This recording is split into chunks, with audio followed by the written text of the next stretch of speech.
Ela era filha do homem que ele deveria convencer a desistir de tudo. Ele era filho do homem que havia roubado a terra da família dela. Em Rio do Sul, todo mundo sabia que os Tarelli e os Carpini jamais fariam as pazes.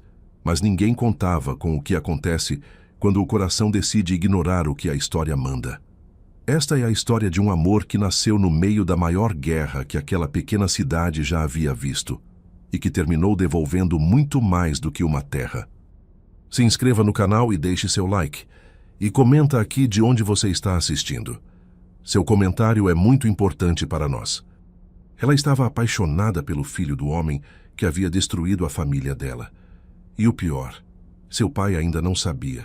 Mas para entender como esse amor impossível nasceu no meio de tanta dor, é preciso voltar ao começo.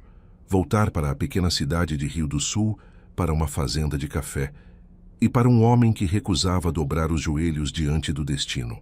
Rio do Sul era daquelas cidades do interior brasileiro onde todo mundo se conhece, onde as histórias das famílias se misturam com a história da própria terra. Uma cidade pequena, de ruas tranquilas e tardes longas, onde o cheiro de café torrado escapava pelas janelas das casas, e o sino da igreja marcava o ritmo dos dias. Ali, a vida girava em torno da terra, e quem tinha terra, tinha dignidade. A fazenda Tarelli ficava a alguns quilômetros do centro, num terreno de morros suaves, cobertos por fileiras de pés de café que por décadas foram o orgulho e o sustento da família. João Tarelli, o seu João, como todos o chamavam, havia herdado aquela terra do pai, que a havia herdado do avô. 3 gerações de suor, dedicação e amor por aquele solo vermelho que teimava em produzir um dos melhores cafés da região. Seu João tinha 58 anos, mãos calejadas, costas levemente curvadas pelo tempo e pelos anos de trabalho, e olhos escuros que guardavam ao mesmo tempo a bondade de um homem simples e a dureza de alguém que já havia enfrentado muita coisa nessa vida. Ele não era um homem de muitas palavras, era de gestos, de acordar antes do sol, de calçar as botas ainda com o orvalho na grama, de caminhar entre os pés de café passando a mão nas folhas como quem cumprimenta velhos amigos. Ao lado dele sempre Dona Lourdes, 55 anos, cabelos já com fios brancos que ela não escondia, avental na cintura e terço na mão. Mulher de fé profunda e coração ainda mais fundo. Era ela quem segurava a casa, quem colocava comida na mesa mesmo nos meses difíceis, quem acendia uma vela no oratório quando as notícias eram ruins e outra quando eram boas. Dona Lourdes sorria pouco, mas quando sorria, iluminava o cômodo inteiro. Ela guardava um segredo há anos, um segredo que no momento certo mudaria o destino de 2 famílias inteiras. Mas esse momento ainda não havia chegado, e havia Marcela, 24 anos, filha única, a menina que havia crescido correndo entre os pés de café e que se tornara uma mulher de garra e determinação que poucos esperavam de uma moça criada no interior. Marcela não era do tipo que ficava esperando as coisas acontecerem. Desde pequena, ela estava do lado do pai, aprendendo a reconhecer a terra boa, a entender o tempo certo da colheita, a negociar na cooperativa. Ela tinha os olhos castanhos da mãe e a teimosia do pai, e usava os dois com igual intensidade. Naquele ano, porém, a fazenda Tarelli vivia o momento mais difícil de sua história. A ferrugem do café havia chegado sem avisar, como uma maldição silenciosa. Primeiro foram algumas folhas amareladas aqui e ali, manchas cor de ferrugem, que seu João olhou com desconfiança, mas sem alarme. Depois foram fileiras inteiras. Depois, metade do cafezal.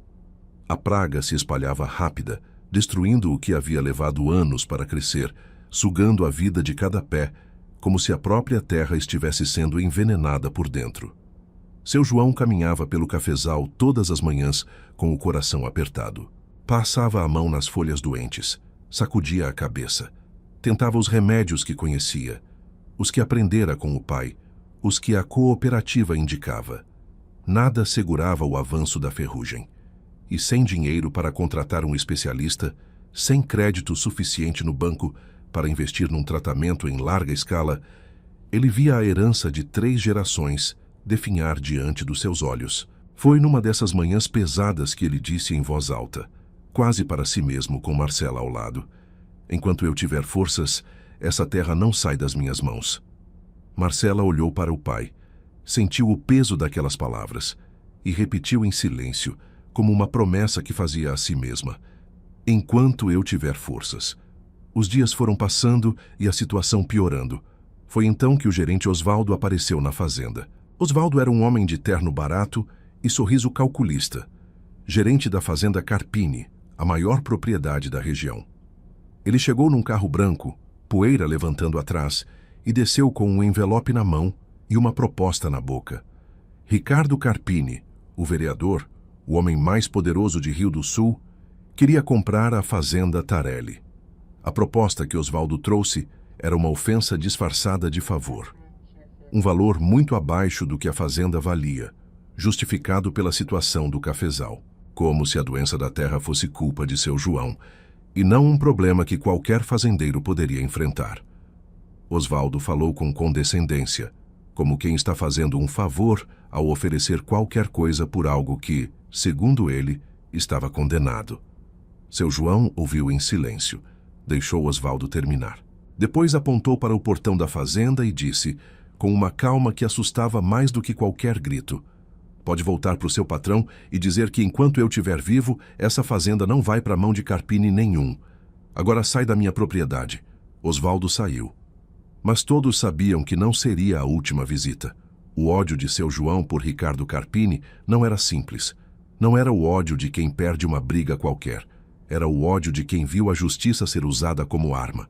10 anos atrás, Ricardo havia entrado na justiça, alegando que a demarcação de terras da fazenda Tarelli estava incorreta.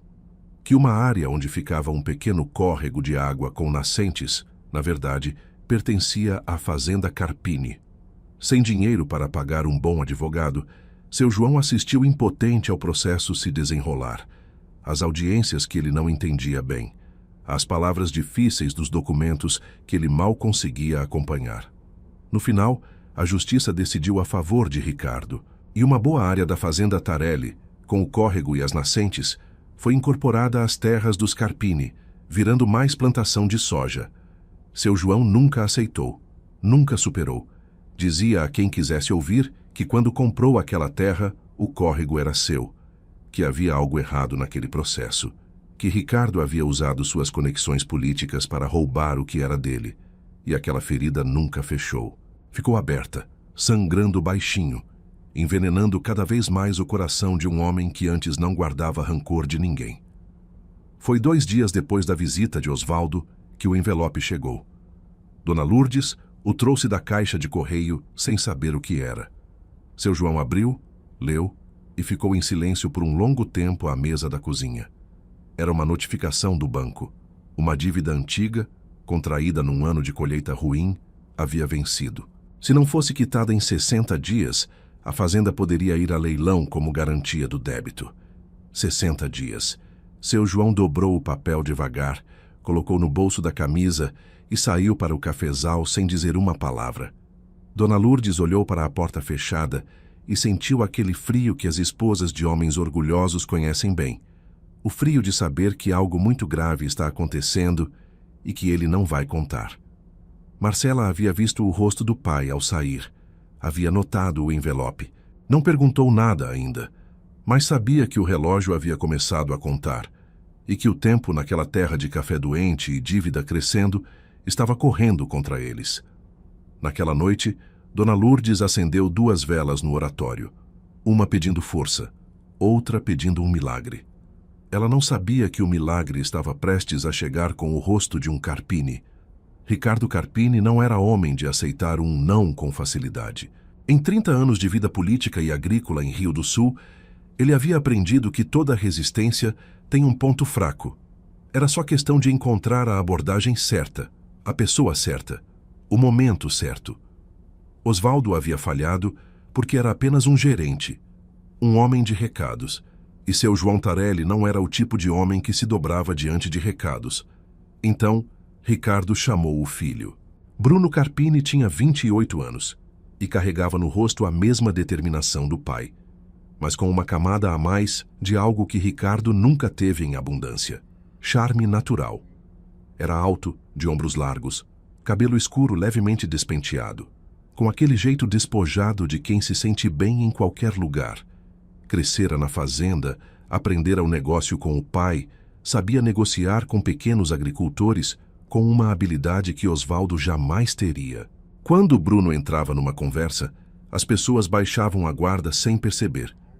"Você vai lá", disse Ricardo direto, como sempre. O velho não quis ouvir o Osvaldo. "Talvez ouça você. A fazenda dele está afundando. O cafezal está morto e ele tem dívida no banco. Não tem como ele segurar isso por muito mais tempo. Faz uma proposta. Pode oferecer um pouco menos ainda, dado o estado da terra." Bruno ouviu sem responder de imediato. Havia algo naquela instrução que ele engoliu sem comentar, mas que ficou atravessado. Oferecer menos por uma terra de um homem em dificuldade. Ele conhecia a lógica do negócio. Conhecia bem. Mas às vezes, essa lógica deixava um gosto amargo. "Tudo bem", disse ele por fim. "Eu vou." Na manhã seguinte, Bruno pegou a caminhonete prata e foi até a fazenda Tarelli. Conforme se aproximava pela estrada de terra, ele observou a propriedade com olhos de quem avalia a terra profissionalmente. Os morros ainda tinham estrutura boa. O solo era visivelmente fértil, mas o cafezal estava de fato em estado grave. As fileiras que ele conseguia ver da estrada tinham aquela coloração amarelada e opaca que qualquer pessoa do campo reconhecia como sinal de doença avançada. Ele parou o carro em frente ao portão, desceu e foi até a entrada da casa. Foi então que Marcela apareceu. Bruno a conhecia de vista. Rio do Sul era pequena demais para alguém não conhecer ninguém. Mas fazia anos que ele não a via de perto. E havia uma diferença enorme entre conhecer alguém de vista numa cidade pequena e se deparar com essa pessoa de repente, a poucos metros, no meio de uma manhã comum. Marcela Tarelli não era bonita do jeito previsível. Era bonita do jeito que desarma. Cabelos castanhos presos de qualquer jeito, uma mancha de terra no antebraço, olhar direto e sem cerimônia, como alguém que não tem tempo a perder e não se preocupa com isso. Ela carregava uma caixa de ferramentas pequenas e parou quando viu Bruno, sem dar nenhum sinal de surpresa ou intimidação. Bruno parou por um segundo. Apenas um segundo, mas foi um segundo inteiro. "Marcela Tarelli?" ele disse, como se precisasse confirmar algo que já sabia. "O mesmo", ela respondeu, pousando a caixa no chão e cruzando os braços. "E você é Bruno Carpini. Já sei por que veio." Ele quase sorriu. "Quase. Então facilita o meu trabalho", ele disse, retomando o tom que havia planejado usar. Seguro, levemente irônico, profissional. "Vim fazer uma proposta pela fazenda. Dado o estado atual do cafezal, meu pai autoriza um valor." Ele mencionou o número. O número era baixo. Os dois sabiam. Marcela não piscou. "A fazenda não está à venda", ela disse, com a mesma calma que o pai havia usado com Osvaldo.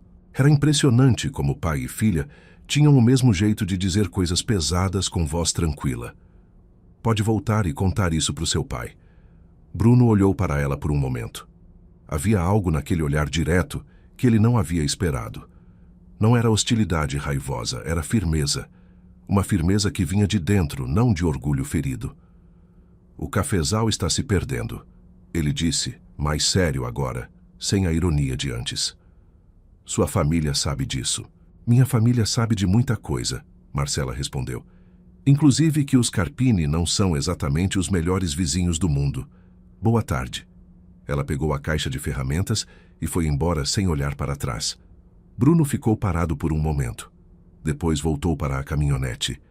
No caminho de volta, ele percebeu que estava pensando mais na forma como ela havia dito aquelas palavras do que no fracasso da negociação.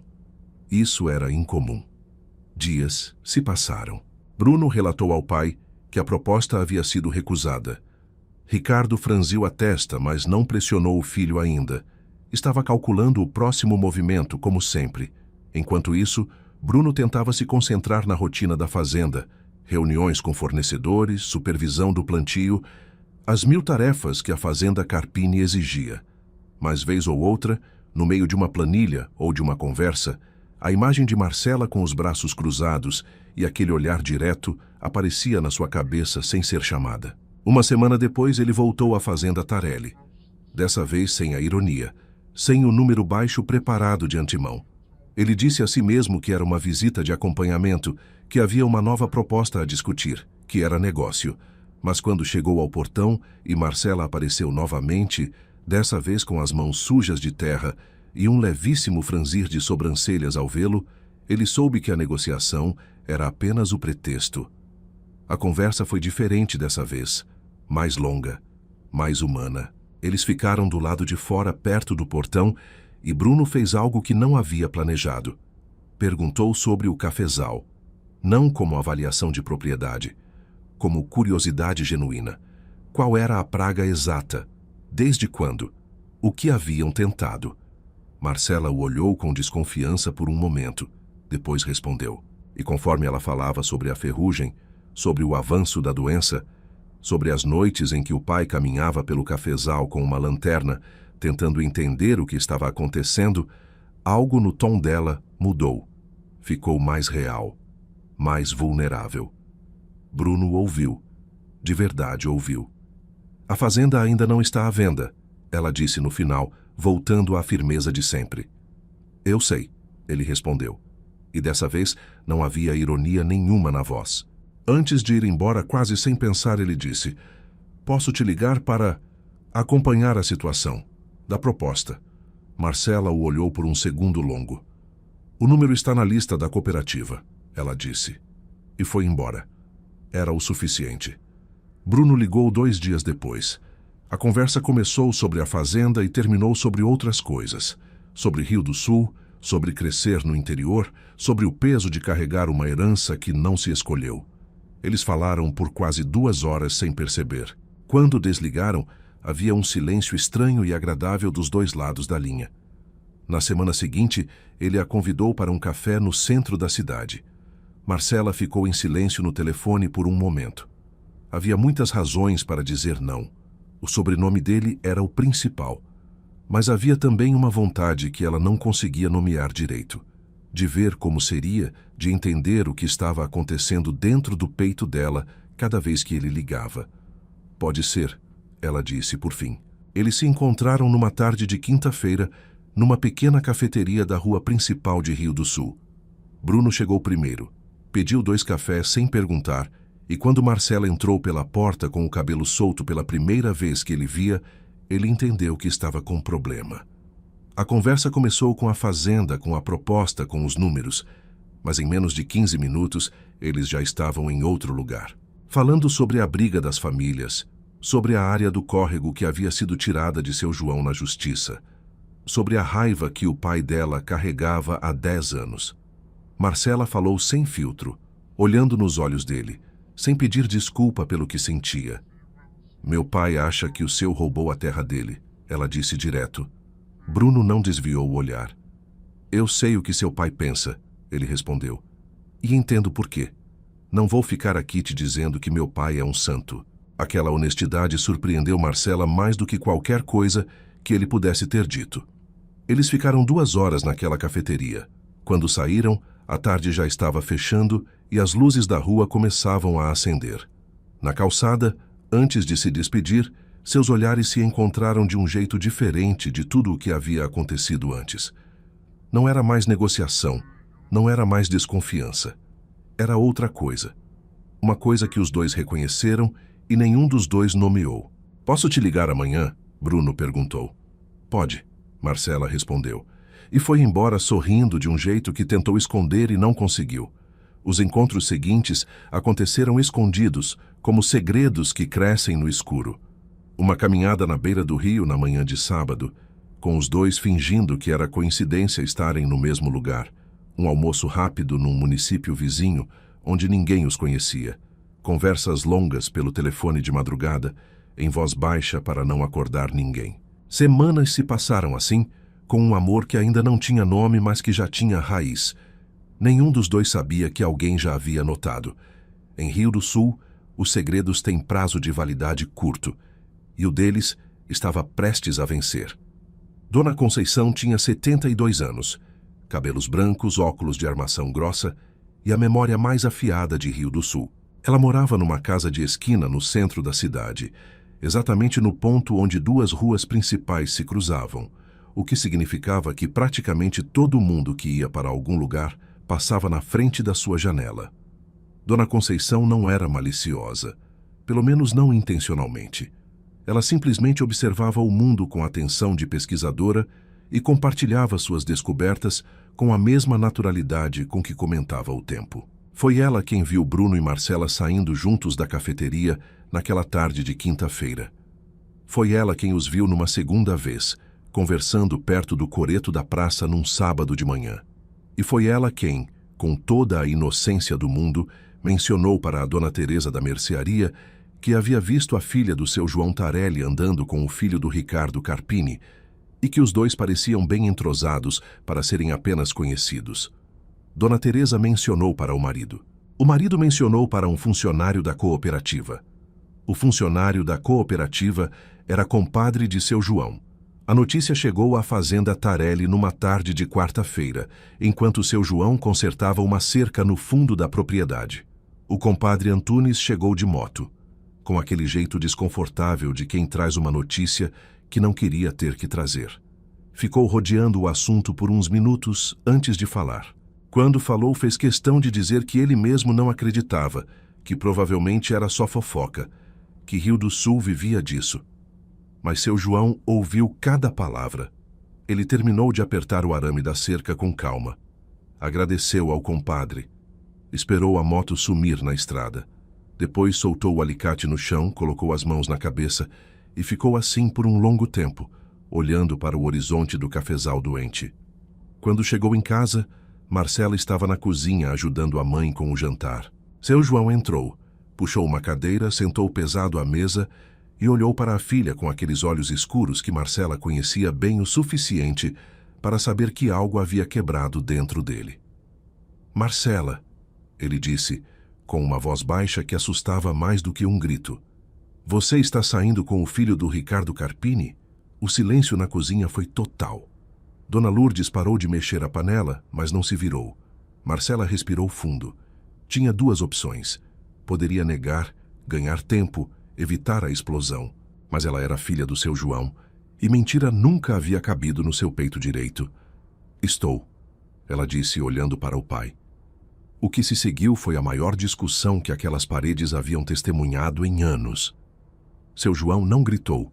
Pior, falou com aquela voz baixa e controlada que nas pessoas orgulhosas é mais dolorosa do que qualquer grito. Disse que havia trabalhado a vida inteira por aquela terra, que havia visto a justiça lhe roubar uma parte dela por causa dos Carpini, que estava lutando contra a praga, contra o banco, contra o tempo, e que sua própria filha estava do lado do inimigo. Minha filha com um Carpini, ele disse no final, sacudindo a cabeça. Que tristeza, Marcela, que tristeza. Aquelas palavras doeram mais do que qualquer acusação. Marcela tentou falar sobre Bruno, sobre como ele era diferente do que o pai imaginava, sobre as conversas, sobre a honestidade que ela havia visto nele, sobre o fato de que filhos não escolhem os pais. Seu João ouviu tudo com o rosto fechado, e quando ela terminou disse apenas, não quero mais ouvir esse nome nessa casa. Naquela noite, com a fazenda mergulhada no silêncio pesado que só as brigas de família produzem, Marcela ficou deitada na cama olhando para o teto. Sabia o que precisava fazer, e doía de um jeito que ela não havia previsto. No dia seguinte, ela ligou para Bruno. Não posso mais te ver, ela disse com a voz firme que havia aprendido com o pai. Meu pai sabe. Ele está destruído. Com tudo o que está acontecendo aqui, com o cafezal, com as dívidas, eu não posso ser mais uma coisa pesada para ele carregar. Não é justo. Bruno ficou em silêncio por um momento. Marcela, por favor, ela disse. E havia algo na forma como ela disse aquela palavra que tornou impossível ele insistir naquele momento. Ele desligou. Ficou sentado na varanda da fazenda por um longo tempo, olhando para a plantação de soja que se estendia até onde a vista alcançava. E pela primeira vez em muito tempo, aquela imensidão verde não o confortou. Dias se passaram, Bruno tentou respeitar o pedido de Marcela, mas depois de uma semana de silêncio que pesava mais do que deveria, ele foi até a fazenda Tarelli. Não havia planejado o que ia dizer. Foi por impulso, por aquela necessidade urgente de pelo menos ver se ela estava bem. Quem o atendeu foi seu João. O velho estava na varanda, e quando reconheceu a caminhonete de Bruno parando em frente ao portão, desceu os degraus devagar, atravessou o terreiro e ficou do outro lado do portão sem abrir. Os dois se olharam. Era a primeira vez que Bruno e seu João estavam frente a frente desde que tudo havia começado. Vim falar com Marcela, Bruno disse. Marcela não tem nada para falar com você, seu João respondeu. E você não tem nada para falar com ela. Não entra mais na minha propriedade, Bruno Carpini. E diz para o seu pai que não vai vender. Não hoje, não amanhã, não nunca. Bruno ficou olhando para aquele homem velho, cansado, com o peso do mundo nos ombros, que mesmo assim ficava ali de pé, como uma árvore que recusa cair. E sentiu algo que não havia esperado sentir: respeito. Ele voltou para a caminhonete sem dizer mais nada. Naquelas semanas que se seguiram, Marcela e Bruno só se falavam pelo telefone, tarde da noite, em voz baixa. Era ao mesmo tempo suficiente e completamente insuficiente. Ela contava sobre o cafezal piorando, sobre o pai cada vez mais fechado, sobre o envelope do banco que ela havia finalmente descoberto e que agora pesava em cima de todos os três, como uma nuvem de chuva que não cai, mas não vai embora. Bruno ouvia, e um plano começava a se formar na sua cabeça. Foi numa dessas noites que Dona Lourdes bateu de leve na porta do quarto de Marcela. A menina estava sentada na beira da cama com o telefone na mão, e quando a mãe entrou e fechou a porta devagar, havia algo no rosto de Dona Lourdes que Marcela nunca havia visto antes. Não era preocupação. Era aquela expressão específica de quem finalmente decidiu dizer uma coisa que carregou por tempo demais. Dona Lourdes sentou ao lado da filha. Ficou em silêncio por um momento, passando o polegar pelas contas do terço que sempre carregava. Depois começou a falar. Ela contou que conhecia Ricardo Carpini havia muito mais tempo do que qualquer pessoa sabia, que eles haviam crescido na mesma região, frequentado a mesma escola rural quando eram crianças, sido quase amigos num tempo em que as famílias ainda não tinham tamanhos diferentes. Com os anos, os caminhos se separaram. Ricardo prosperou, cresceu, virou o homem poderoso que era. Dona Lourdes casou com João, veio para Rio do Sul, e os dois se tornaram estranhos que se cruzavam na cidade sem se falar. Mas antes do processo judicial sobre a terra, quando a história do córrego ainda estava começando, Dona Lourdes havia se encontrado por acaso com Ricardo numa tarde na farmácia. Eles conversaram rapidamente, sem que ninguém soubesse. E Ricardo havia dito uma coisa que ela nunca havia esquecido, uma coisa que na época ela não entendeu completamente e que depois, quando o processo aconteceu, ganhou outro peso. Ele havia dito: Lourdes, me apareceu um documento aqui que complica uma coisa com a terra do João. Não sei bem de onde veio. Tô mandando averiguar. Dona Lourdes pausou ali na narração. Marcela estava com a respiração presa. Ele disse isso antes do processo? Marcela perguntou.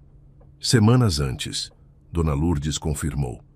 E depois o processo aconteceu, e eu nunca mais tive coragem de contar para o seu pai. Porque se eu contasse, ele ia querer saber por que eu nunca tinha dito que conhecia Ricardo, e eu não queria abrir essa caixa. Marcela ficou olhando para a mãe.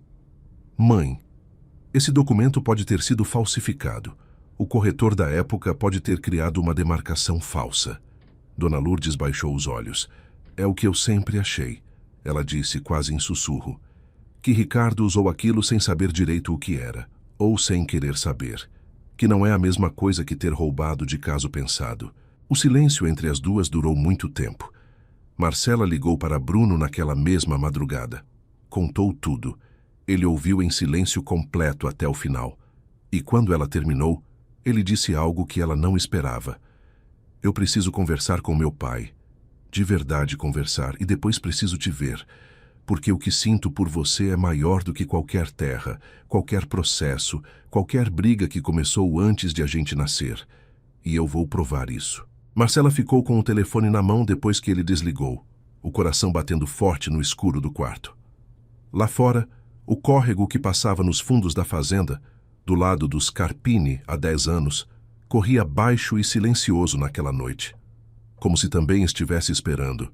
Na manhã seguinte àquela madrugada de revelações, Bruno Carpini acordou com uma clareza que raramente sentia. Era aquele tipo de clareza que só vem quando uma pessoa para de lutar contra o que já sabe que é verdade e simplesmente decide agir. Ele sabia o que precisava fazer e sabia que não seria fácil.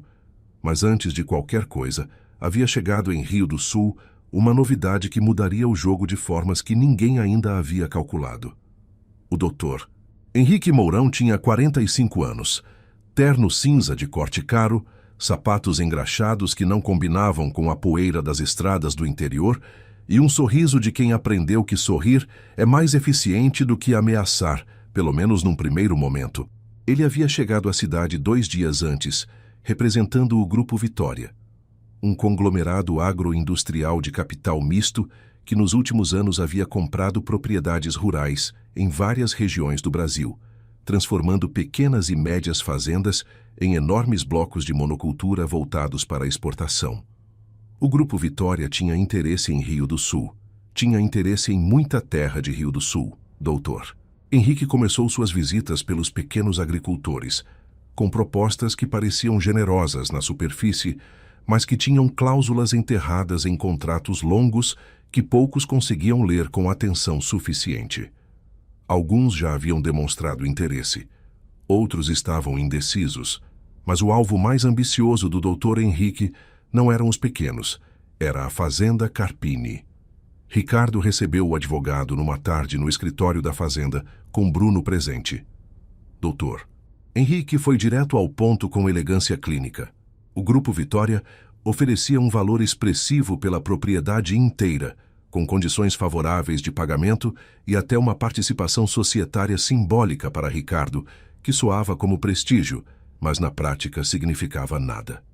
A proposta estava numa pasta azul em cima da mesa, detalhada, impressa em papel de qualidade, com o logo do grupo estampado no cabeçalho. Ricardo ouviu tudo com o rosto neutro. Quando o doutor Henrique terminou, disse que precisava de tempo para analisar, agradeceu a visita com frieza educada e esperou o advogado sair. Quando a porta se fechou, ele ficou olhando para a pasta azul por um longo tempo. Bruno observou o pai. Viu algo que raramente aparecia no rosto de Ricardo Carpini: incerteza. Aquele homem que havia passado décadas comprando terra, expandindo, crescendo, de repente estava do outro lado da mesa. Era ele agora quem recebia a proposta de quem era maior. E a sensação claramente não era confortável. Pai, Bruno disse, quebrando o silêncio. Ricardo levantou os olhos. Esse grupo não vai parar em nós, Bruno continuou. Eles querem a região inteira. As pequenas fazendas já estão sendo assediadas. Se a gente vende, os que ainda estão resistindo ficam sem proteção nenhuma. E se a gente não se une com quem está ao redor, a gente vira uma ilha no meio de uma propriedade deles. Sem parceiros, sem cooperativa local funcionando, sem nada. Ricardo ficou em silêncio. Bruno sabia que o pai estava calculando, sempre calculando. E os Tarelli? Bruno disse, indo direto ao que importava. A fazenda deles, com o córrego, com o solo que tem, é estratégica. Se o Grupo Vitória comprar aquela terra, eles têm acesso a uma nascente que abastece parte do sistema de irrigação desta região, incluindo o nosso. Ricardo franziu a testa. Aquilo era uma informação que ele não havia processado dessa forma antes. Eu sei como resolver isso, Bruno disse. Mas preciso que você me ouça, de verdade me ouça. O que se seguiu foi a conversa mais honesta que pai e filho haviam tido em anos. Bruno falou sobre Marcela. Falou sem rodeios, sem diminuir o que sentia, sem tentar empacotar o amor numa linguagem de negócio que soasse mais palatável para o pai. Disse que estava apaixonado pela filha de João Tarelli, que aquilo não havia sido planejado, que havia começado como uma visita de negócio e se tornado algo que ele não conseguia mais ignorar. Ricardo ouviu com o rosto fechado. Depois Bruno falou sobre o segredo de Dona Lourdes, sobre o documento, sobre o corretor, sobre a possibilidade real de que a demarcação que havia levado a área do córrego para a Fazenda Carpini fosse baseada numa fraude que talvez o próprio Ricardo não soubesse completamente. Aqui, algo mudou no rosto do pai. Ricardo levantou da cadeira e foi até a janela. Ficou de costas para o filho por um tempo longo. Quando se virou, havia algo diferente nos olhos dele. Não era arrependimento explícito, era aquela expressão de quem sempre soube de alguma coisa lá no fundo e passou anos escolhendo não olhar diretamente para ela. O documento veio de um corretor chamado Silveira. Ricardo disse devagar. Eu nunca gostei muito de como aquilo apareceu. Mas o processo correu, a justiça decidiu, e eu... Ele parou. Eu deixei correr. Bruno ficou olhando para o pai. Pai, ele disse com firmeza e sem raiva. Isso pode ser corrigido. Ricardo não respondeu, mas também não negou. Naquela mesma semana, Bruno tomou uma atitude que Marcela desconhecia completamente. Ele passou 2 dias fazendo pesquisa, ligando para contatos, consultando um agrônomo amigo de um amigo. No final, contratou 2 especialistas em recuperação de lavoura. O engenheiro Rafael Souza, 38 anos, referência em tratamento de ferrugem do café no estado, e a doutora Camila Neves, 32 anos, pesquisadora de solo com experiência em reabilitação de plantios comprometidos por doenças fúngicas. Pagou do próprio bolso, sem contar para o pai, sem contar para ninguém ainda. Então ligou para Marcela. Preciso te ver, ele disse. Não é sobre a fazenda. Não é sobre proposta. É sobre uma coisa que fiz e que quero que você saiba antes de qualquer outra pessoa. Marcela chegou ao ponto combinado. Uma estrada de terra entre as 2 propriedades, num fim de tarde com o sol descendo cor de cobre. Bruno estava encostado na caminhonete. Quando ela chegou, ele foi direto ao assunto. Contou tudo. Os agrônomos, o contrato, o que Rafael e Camila haviam dito depois de uma análise preliminar por descrição, que a ferrugem no estágio descrito era grave, mas não irreversível, que havia um protocolo de tratamento específico com fungicida sistêmico, combinado com adubação foliar que tinha alto índice de recuperação, se aplicado corretamente e a tempo. Marcela ouviu em silêncio, com os olhos ficando progressivamente mais brilhantes. Por que você fez isso? Ela perguntou quando ele terminou. Porque é certo, ele disse. E porque eu não consigo ficar parado vendo o que sua família construiu morrer por falta de ajuda que eu posso dar. Marcela ficou olhando para ele por um momento longo. E então fez algo que havia guardado fazia semanas. Ela disse a verdade sobre o que sentia, sem rodeios, sem disfarçar em firmeza.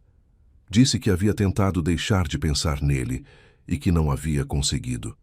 Que tinha medo do que o pai ia dizer, mas que estava cansada de deixar o medo decidir por ela.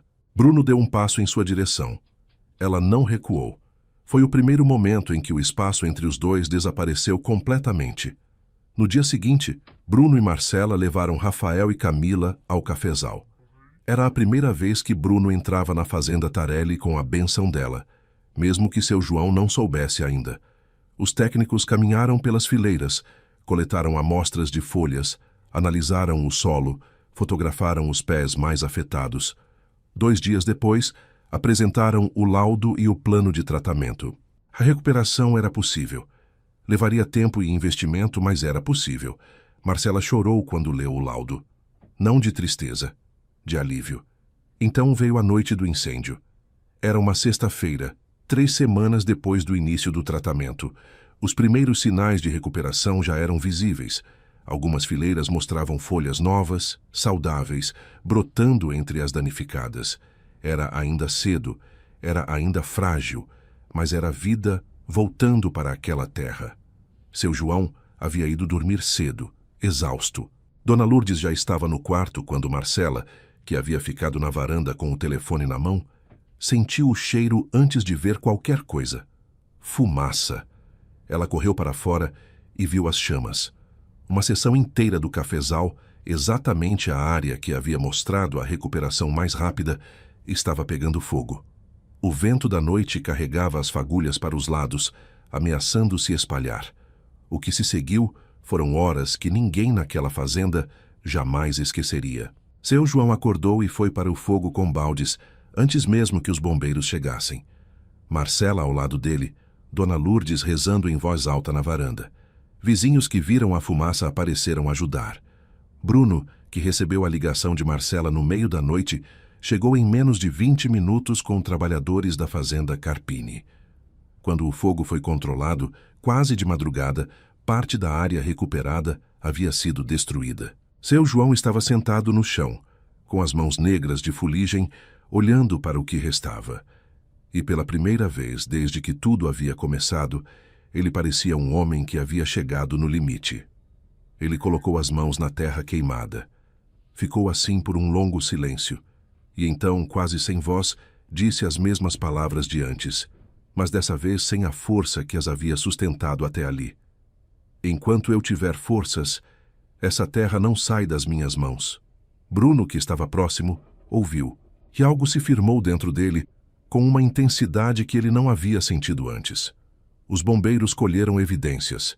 A origem do fogo havia sido em 2 pontos simultâneos, distantes entre si, o que descartava acidente. Era incêndio criminoso.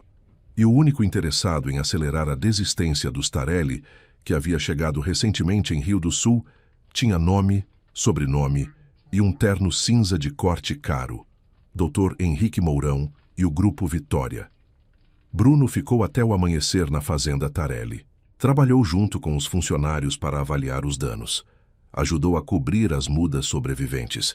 E numa determinada hora, antes do sol subir, ele e seu João se encontraram sozinhos perto do portão.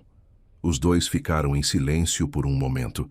Era a primeira vez que estavam próximos sem hostilidade no ar. Apenas 2 homens cansados do mesmo jeito, com fuligem nas mãos e olheiras fundas. Seu João olhou para Bruno por um longo tempo.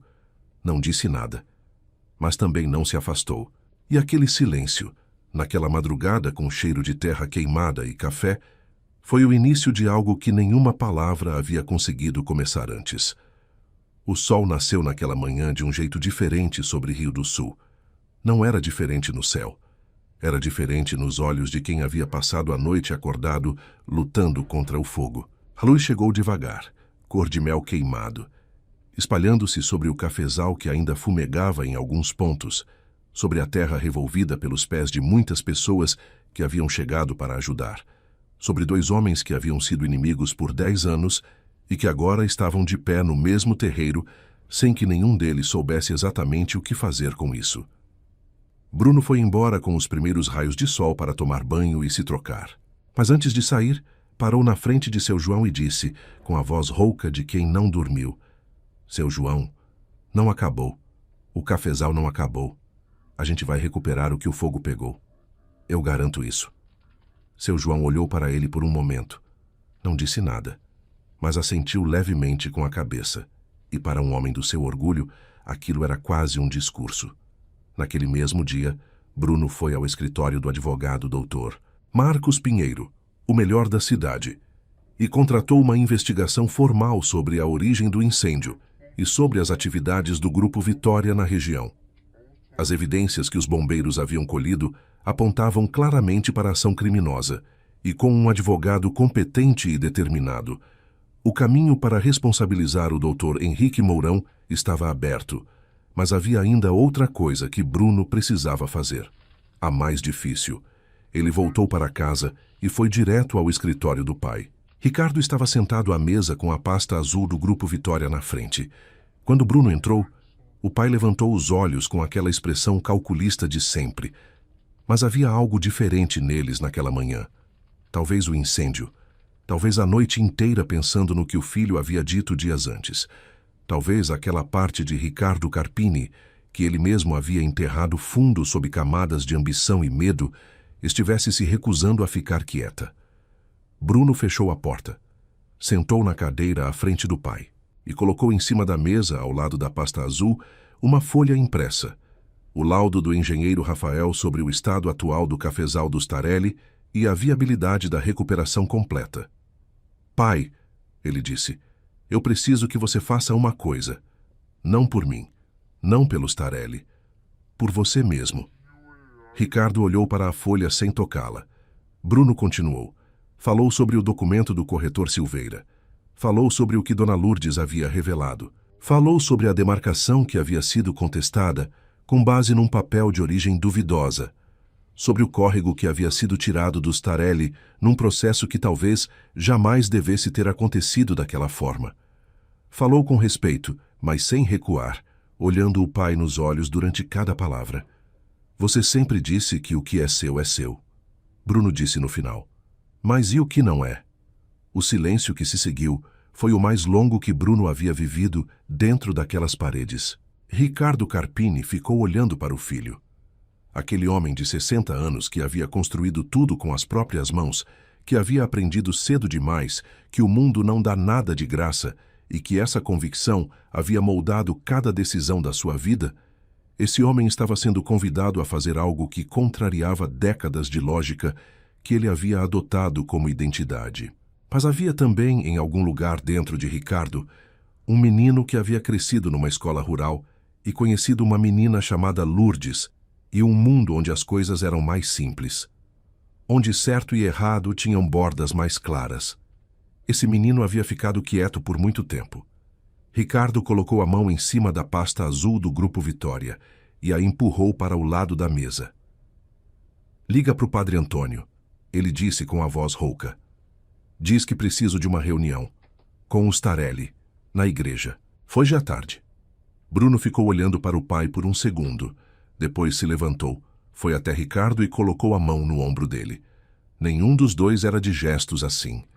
Mas naquele momento foi o que havia de mais honesto que Bruno conseguia oferecer. O Padre Antônio tinha 60 anos, cabelos brancos, mãos grandes de quem havia enterrado gente e batizado crianças naquela cidade por décadas.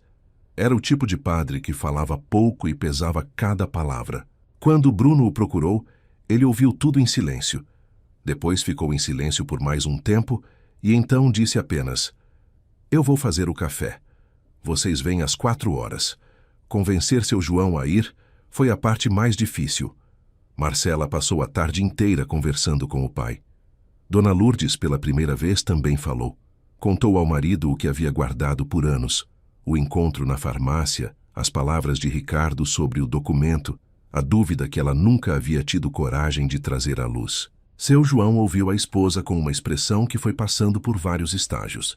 Surpresa, mágoa por ela não ter contado antes, raiva contida, e depois, muito devagar, algo que começou a aparecer com compreensão. Às 4 horas em ponto, as duas famílias estavam na sala paroquial da igreja de Rio do Sul. Seu João e Dona Lourdes de um lado, Ricardo e Bruno do outro, Marcela sentada entre os dois grupos, como sempre havia estado no meio daquela história. O Padre Antônio à cabeceira da mesa, com uma chaleira de café e nada mais. Padre Antônio não fez sermão. Não fez mediação elaborada. Disse apenas: Cada um vai ter a chance de falar uma vez, sem interrupção. Depois a gente vê o que fazer. Ricardo falou primeiro. Não foi um discurso preparado. Foi um homem de 60 anos tentando ser honesto em voz alta, provavelmente pela primeira vez em muito tempo. Disse que havia usado o documento do corretor Silveira, sabendo que havia algo irregular nele, mas convencendo a si mesmo de que se a justiça aceitara, era porque estava certo. Disse que a ambição de crescer havia se tornado um hábito que ele havia parado de questionar. E disse olhando diretamente para seu João: A área do córrego deveria ter ficado com você. Eu sei disso. Sempre soube lá no fundo. Seu João ficou em silêncio por um longo tempo depois que Ricardo terminou. As mãos na mesa, ainda com marcas escuras de fuligem que o banho não havia tirado completamente. Dona Lourdes ao lado, com o terço entre os dedos. Quando seu João falou, a voz saiu diferente do que todos esperavam. Não havia mais aquela dureza controlada de sempre. Havia cansaço. Havia um homem que havia carregado ódio por 10 anos e que estava, naquele momento, sentindo o peso real de tudo aquilo pela primeira vez. Eu não quero mais carregar isso, ele disse, simplesmente. Tô velho demais, tô cansado demais. Minha fazenda quase morreu, quase virou cinza essa semana. Não tenho mais espaço dentro de mim para guardar mais raiva. Ninguém disse nada por um momento. Então Ricardo abriu a pasta que havia trazido. Tirou um documento, um novo levantamento topográfico contratado por ele mesmo, com demarcação corrigida, reconhecendo que a área do córrego com as nascentes pertencia originalmente e legitimamente à Fazenda Tarelli. Já estava assinado pelo Ricardo, reconhecido em cartório, pronto para ser registrado. Ele colocou na frente de seu João. "Isso é seu", Ricardo disse. Sempre foi. Seu João olhou para o papel por um longo tempo. Depois olhou para Ricardo. 2 décadas de história entre aqueles 2 olhares: compra de terra, processo judicial, rancor acumulado, orgulho ferido, noites de raiva e dias de luta. Tudo aquilo estava ali, naquele silêncio. Seu João estendeu a mão. Ricardo a apertou. O padre Antônio, que havia ficado quieto durante tudo, serviu o café sem dizer nada. Mas havia um sorriso pequeno no canto da boca que disse tudo. Nos dias seguintes, Rio do Sul foi sacudida por 2 acontecimentos que correram a cidade mais rápido do que qualquer notícia havia corrido em anos. O primeiro foi a investigação formal aberta contra o Grupo Vitória pelo incêndio criminoso na Fazenda Tarelli, com evidências suficientes para que o doutor Henrique Mourão fosse intimado a prestar depoimento e as negociações do grupo na região fossem suspensas. O segundo foi o registro do novo documento de demarcação, devolvendo oficialmente a área do córrego aos Tarelli. O engenheiro Rafael e a doutora Camila voltaram à fazenda com reforços. O tratamento do cafezal foi retomado com intensidade dobrada, agora com recursos que Bruno garantiu sem pedir nada em troca. As mudas que o fogo havia poupado responderam bem. Novas mudas foram plantadas na área recuperada. Semanas depois, o cafezal que havia parecido condenado começava a mostrar uma vida nova, que ninguém havia ousado acreditar que fosse possível. Seu João caminhava pelas fileiras todas as manhãs, como sempre havia feito. Mas havia algo diferente no passo, uma leveza que não estava lá antes. Foi numa tarde de domingo, quase 2 meses depois do incêndio, que Bruno chegou à Fazenda Tarelli. Veio sozinho, de carro, vestido de um jeito que Marcela nunca havia visto nele, camisa passada, cabelo penteado com mais cuidado do que o normal. Ela o viu chegando da janela e sentiu aquele calor no peito que havia parado de tentar ignorar. Seu João estava na varanda. Bruno desceu do carro, caminhou pelo terreiro, subiu os degraus devagar e ficou de frente para o velho. Tirou o chapéu que raramente usava, um gesto que naquele contexto tinha um peso imenso. "Seu João", ele disse com a voz firme, mas respeitosa, "o senhor sabe o que sinto pela Marcela. Não vim pedir permissão como se ela fosse uma coisa que o senhor pode dar ou tirar, porque ela não é, e o senhor criou uma mulher que toma suas próprias decisões, e isso é algo que eu admiro muito. Vim pedir a sua bênção, porque ela importa para mim, e o senhor importa para ela, e eu não quero construir nada sem que o senhor esteja junto nisso." Seu João ficou olhando para Bruno por um longo tempo. "Sabe o que é mais difícil nessa vida?" Seu João disse por fim. Bruno esperou. "É admitir que, às vezes, o que parece inimigo não é." Seu João continuou. "Demorei muito para aprender isso. Espero que você seja mais rápido do que eu." Ele estendeu a mão. Bruno a apertou. E então seu João, com aquela economia de gestos que era a sua forma de dizer o que as palavras não alcançavam, puxou o rapaz pelo braço e o abraçou. Rápido, firme, do jeito que homens criados no interior abraçam quando querem dizer algo que não sabem falar. Marcela, que havia aparecido na porta sem que ninguém percebesse, viu tudo e não tentou esconder as lágrimas dessa vez. O casamento de Bruno e Marcela aconteceu numa tarde de sábado em Rio do Sul, na mesma igreja onde o padre Antônio havia servido café e presenciado a paz impossível entre 2 famílias. A cidade inteira compareceu, porque em cidades pequenas, as histórias de amor que vencem o impossível pertencem a todo mundo. Seu João entrou com Marcela pelo braço e passou ela para Bruno com o mesmo gesto de quem entrega algo precioso a alguém que sabe que vai cuidar. Ricardo estava na primeira fileira do outro lado, ao lado de Dona Lourdes, e os 2, sem combinar, se olharam naquele momento com o reconhecimento silencioso de quem compartilha uma história longa e complicada, e finalmente chegou num lugar bom. Depois da cerimônia, quando os convidados já festejavam e a música já tocava no salão, Bruno pegou Marcela pela mão e os dois saíram por alguns minutos. Foram até a beira do córrego, agora legalmente de volta à terra dos Tarelli, com água correndo clara e forte entre as pedras, como se a própria nascente soubesse que havia voltado para casa. Eles ficaram ali em silêncio por um momento, ouvindo a água. Lembra o que seu pai dizia? Bruno perguntou. Marcela sorriu. Enquanto eu tiver forças, essa terra não sai das minhas mãos. Bruno apertou a mão dela. Agora tem duas pessoas com forças, ele disse. Marcela apoiou a cabeça no ombro dele, enquanto a água do córrego seguia seu caminho entre as pedras. Indiferente ao tempo, indiferente às brigas dos homens, correndo como sempre havia corrido.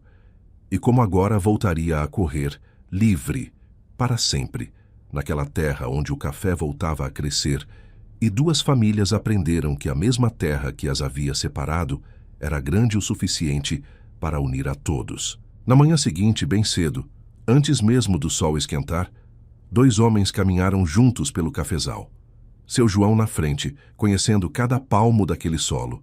Ricardo ao lado, aprendendo a olhar para uma terra que não era a sua com respeito, em vez de cobiça. Nenhum dos dois falou muito, não era necessário. Pararam na beira do córrego, olharam para a água correndo e ficaram assim. Dois velhos com histórias pesadas e mãos calejadas, de pé na terra que havia sido palco de tudo, em silêncio, ouvindo o som da água que não guarda rancor de ninguém. Lá no alto do morro, os pés de café balançavam devagar no vento da manhã. Verdes, vivos, prometendo colheita.